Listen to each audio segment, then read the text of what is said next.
All right. So welcome, Mindful Move readers.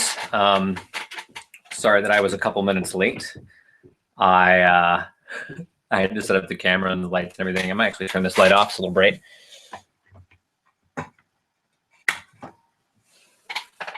There we go. We're getting a little shadow from over here, but I think that's all right. So I actually didn't do a call for questions this time. So I don't have any questions we're going to answer. Instead, I'm just going to talk a little bit about critical thinking and the inner critic and how you might work with that. So I was reflecting on this question of criticism recently.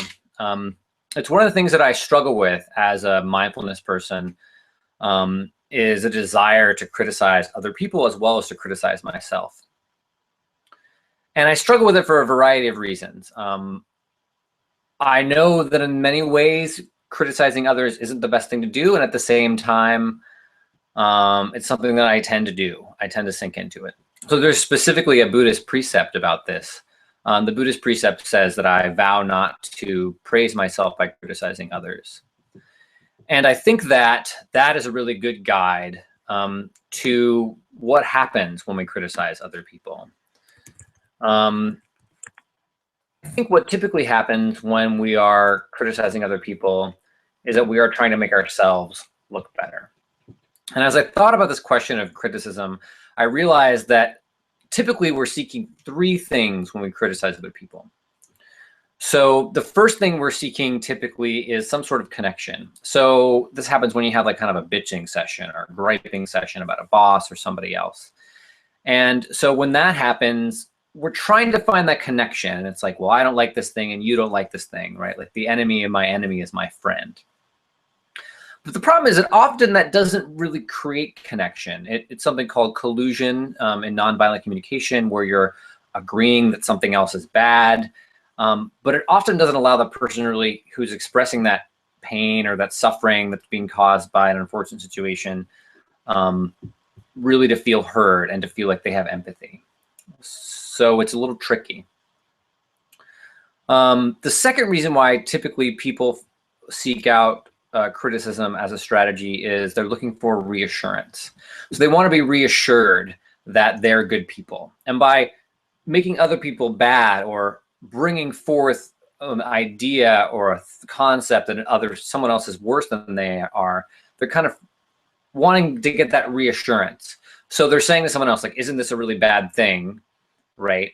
And also are not really good for not being that way. And also reassurance is they're looking for is it's okay that I am judgmental, right? They feel something off by being judgmental. They want someone else to tell them like, oh yes, that's good. That's good. And the last reason why people get caught up in criticism is a desire to express an unmet need or an emotion that they don't know how to express in another way. So they might feel upset that someone's done something to them, or they might feel sad that something bad has happened, or someone's broken up with them or broken their trust. And so they express a criticism as a way to express that emotion in some sort of healthy way because they have no other option how to do that. And what's interesting is that when I looked at my own instances of criticizing other people in my own life, I found that in all of these instances, there's a tendency to put myself up above other people, to give myself some sort of relief from suffering. And it's very subtle, but the Buddhist precept of not praising yourself by criticizing others really pointed me to it. And I realized that when I seek to connect with others through criticism, part of it is there's this feeling of, oh, look at us, we're so much better than this other person. Oh, we're so much more sane, we're so much more rational, we're so much kinder than this other person. And so that feeling of like we're better together than this person who's different from us, that's kind of what's going on in that first one. And the second one of looking for reassurance, I'm looking for reassurance that I am a better person than this other person. I'm looking for reassurance that I am good and the other person is wrong, right? So there's that desire to put myself up, to praise myself. And then the last one, really looking for self-expression, right? It's a desire for me to say that my emotions are more important, or my perspective is more important than the perspective or the emotions or the situation the other person might have.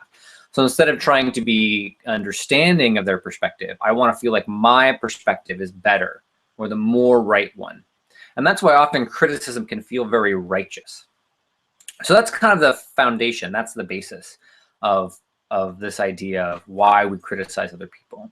The same is often true of ourselves, right? We're often criticizing ourselves because we want to relieve some emotion. We're trying to find some connection, with some part of ourselves or some connection with part of our lives. Or we're looking for some sort of bizarre reassurance, right? Inner criticism is more complicated, obviously, because we're both the object and the subject of the criticism. But even the inner critic has a desire to create something positive in our lives. And while I could focus on inner criticism, I really want to focus on this external critical part because I think it's a little more interesting and something that's been coming up for me more often. So the way that I have learned to work with external criticism is the first thing I do, the first practice I use is to hold my opinion lightly. It's a practice I use actually in a lot of different things. There's a light that's just about to fall, so if you hear a loud noise, that's what it is. So I use it for a lot of different things. When I'm having political discussions with people, or I'm having a disagreement, or maybe I'm trying to negotiate with a friend or my partner about a plan we're trying to have. I hold my opinion lightly. I see that my opinion is one opinion of 2 billion opinions in the world. And it doesn't necessarily mean it's the right one. It might matter most to me. It might feel really right to me, but it's just one opinion. And so that practice, I almost try to imagine my own opinion as this little point in space. And then I imagine the space all around it, right? You could even imagine your opinion as being this tiny point on space and then zoom back and see that there's that tiny point on Earth and then zoom back and see the Earth in this vast universe and galaxy and realize that your opinion is just one little opinion in all of these opinions and all of the space in the universe. Now, that's not to say that you shouldn't express your opinion or have an opinion. Having an opinion is, the same as having a mind. Having an opinion is just a natural part of that process. But it's important to realize that your opinion in context may or may not be right. And so the purpose of that exercise is to not hold on too tightly to your opinions, to be open about your opinions. To be clear about your boundaries or what you want or what you're expressing or what you're needing, but not to believe that that opinion is you or that you are this solid object that has this opinion that can't be changed, because that will really do you a great disservice. The second practice is a practice of exchanging self with other. So this is a little bit more of an advanced practice. It's a complex Buddhist practice, but basically what you do is you try to step into the other person's perspective, the other person's shoes, and imagine how you appear to them. And you're not doing this to justify or explain away their feelings or say that what they're doing is okay, because it's very possible what they're doing isn't okay on a very objective level. But instead, you're just trying to look at the world from their shoes. So for example, I might want to go to a particular restaurant for dinner, and my partner might want to go someplace else. And so I could get really caught up in like, I really want Thai food tonight. This is what I want. I have to have it, right? And then I might look at my partner's perspective and try to understand what is it that she wants. And the first way I might do this is to ask her questions. Why don't you want Thai food? What do you want? What kind of needs does that meet for you? What about Thai food isn't appealing to you? What doesn't that satisfy in you? And to start to learn from her and understand what she's looking to get out of the meal. And then once I've done that, then I can begin to negotiate, but really start to understand. And then see if you can see things from her perspective, see things from the other person's perspective. Not forever, not permanently, but just to see it, right? Just so you can see that there's two perspectives in this instances. And that your action may be totally right, maybe the right one, but you can see there's two perspectives. Another great example of this is with bosses. Often the employees will think the boss is being a jerk, but the boss's boss is being a huge jerk to them and putting a ton of pressure on them. And so once they see like, oh, they're also in a really difficult situation, they're also trapped in this with me, it's easy to then see what's going on. That was definitely an example for me when I was a manager at a music venue. And I tried to be a really good manager of my employees, but I was often really stressed out. And it frustrated them, but a lot of them also saw that my bosses were really hard on me. And so when they were able to understand that context, they were able to be more forgiving of me and when I was less than skillful. If this is a person you can't actually talk to, the other option is just to imagine what it's like to be them for a little bit.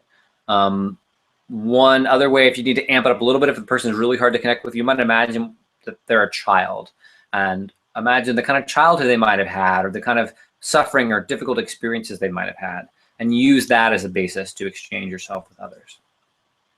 So I think that if you use these two practices, the practices of holding your opinion lightly and the practice of exchanging self and other, you're able to create some space around criticism that you might have of other people. And the last practice is actually the simplest and the one that's easiest to get started, and that's simply to notice when you're criticizing and just to acknowledge that. And to acknowledge that you may be using criticism to serve some sort of need, and look and see if there's another way to serve that need. So if you notice yourself criticizing over the next day, week, or hour, just pause, identify in yourself like, oh, this is criticism. I'm criticizing someone else. And ask yourself, what is it that you're hoping to get out of that criticism? What is it that you're hoping to achieve by being critical of another person? And if it's that you need reassurance, or you need connection, or you need to express an emotion, see that if you can choose to express that emotion, to find that connection, or to get that reassurance in another way. Because what I find is when I can satisfy the need without engaging this unskillful action, it does a couple things. One, it makes me more compassionate towards other people. And it actually is more satisfying. It's more satisfying to be heard, to feel connection, and to feel like you can express yourself without having to engage in criticism. That's definitely my experience, and I've seen that again and again with clients and my friends and everyone else. The same thing, if you notice someone else criticizing someone, see if you can help connect with that person without agreeing with the criticism, without feeding into the criticism. See if you can satisfy their needs, help them meet their needs without engaging in this type of behavior. Having said that, I have no doubt I will continue to criticize people, and I have no doubt that you will probably do the same. This is an ongoing practice. It's a lifelong practice, not something you have to perfect right now. But any chance you can take to create a little bit of space around that activity and create some awareness around it, that can be a huge step. So thanks so much for coming to this webinar. This is the last one of these type of webinars I'm going to do. I'm going to roll out something new in January. I have some exciting things coming in January. I have a 30-day challenge and kind of a kickoff, so keep your eyes and your emails open for that. Check that out. And always, if you do have any questions or something you'd like for me to cover on the blog, feel free to shoot me an email. I'd love to hear from you and find out how I can help you live a more mindful life to really find happiness in this hectic world we live in. Thanks a lot.